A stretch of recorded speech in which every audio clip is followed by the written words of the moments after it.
There is something on your inside that yourself don't know about yourself. The greatest deception a man suffers is when he thinks he knows himself. The Bible said he has put eternity in our hearts. As we are sitting here now, we are all carriers of eternity. And you now look at yourself in a mirror, and you look at a paper you got from Harvard, and you say, this is who I am. You don't know who you are. There are things on your inside that you will never know. Some persons will discover who they really are when they get to eternity.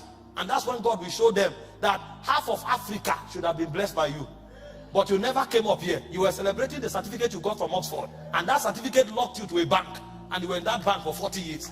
If only you connected to something deeper than the jurisdiction the certificate card for you, you would have seen a dimension of you that is as massive as eternity. And so when we begin to pray, something happens. Thank God for physics and chemistry. I studied chemistry for more than 14 years. But beyond chemistry, there is a light that comes from Zion. When you look at that light, you see yourself in God. And so your God dimension is activated. Transformation is not just about change. Transformation is actually becoming like the God dimension that you represent.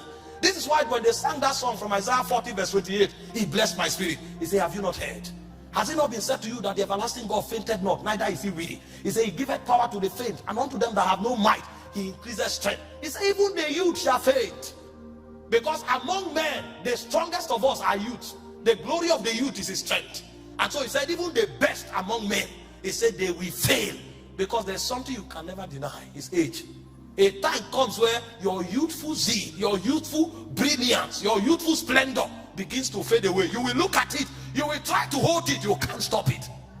Those of you who love the mirror so much, enjoy it while it lasts. Because 20 years from now, when you go to the mirror will humble you. You will need to leave, you will look for another mirror. There's a mirror called the perfect law of liberty. That's the one you need to look at. You come to the mirror, you barb eyelashes, you put, wait, welcome. The mirror will soon become a nightmare. But there is something you behold and you are changed. We are with open faces, beholding as in a glass. When we begin to pray, we want to behold. Because we have seen what men call us, but it's not enough. When we contemplate the weight of our ordination, we know what men are calling us cannot bet that ordination. God is telling you, you will take Africa. The name men gave you is not sufficient to bet that kind of ordination. And so beyond what men say, you have to go to Zion and look upon him. And so when a man starts praying, what he's trying to do is to see his reality from the God perspective. Because until you see yourself from the God realm, you have not known yourself. And so transformation begins when you begin to see yourself from reality. That's when fear will vanish. That's when timidity will vanish. That's when insufficiencies will vanish. You will become so advanced that your life will become a wonder.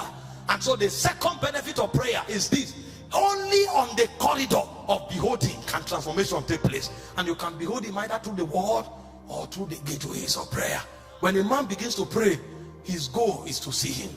Because when you see him, you are changed. The Bible said Moses was in Egypt, a coward, afraid of fulfilling destiny in Egypt. Until a point came, he said, he saw him that was invincible.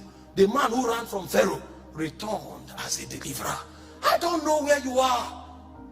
Whether they gave you positive value, so long as it's earthly, it's not sufficient to define you.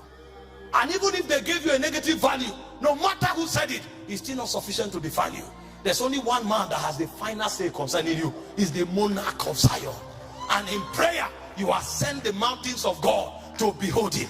When you start praying, three things will happen to you that defines transformation. The first is mortification.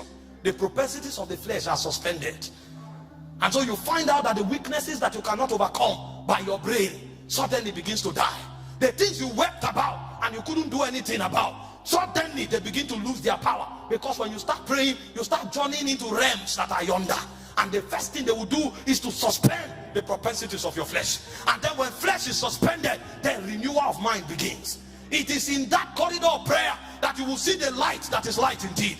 That's when the immortals will tell you, oh, fear not, go in this thy might. A man who ran to hide from the enemy was actually the terror of the enemy. How could Gideon know that he didn't need 10,000 men to defeat an army? Only where light dwells can such vital information be given.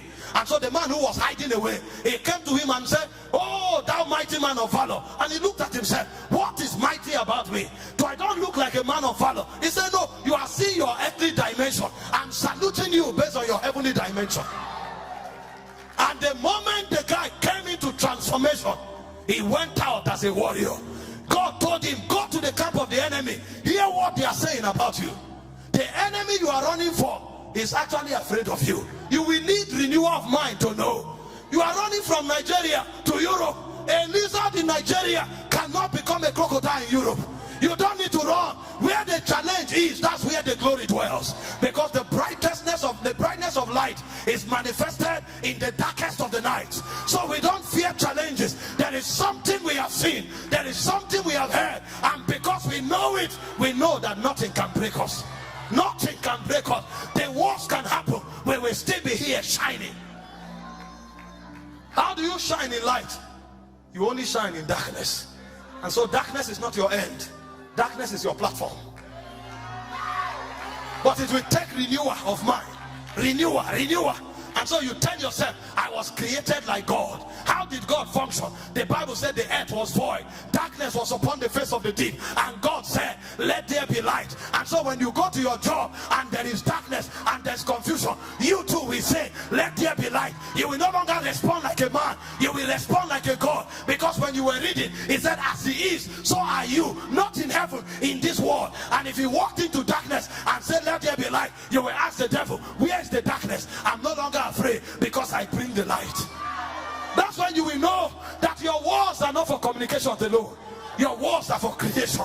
Your walls are for change. How do you know these things? Except as a spirit begins to renew your mind.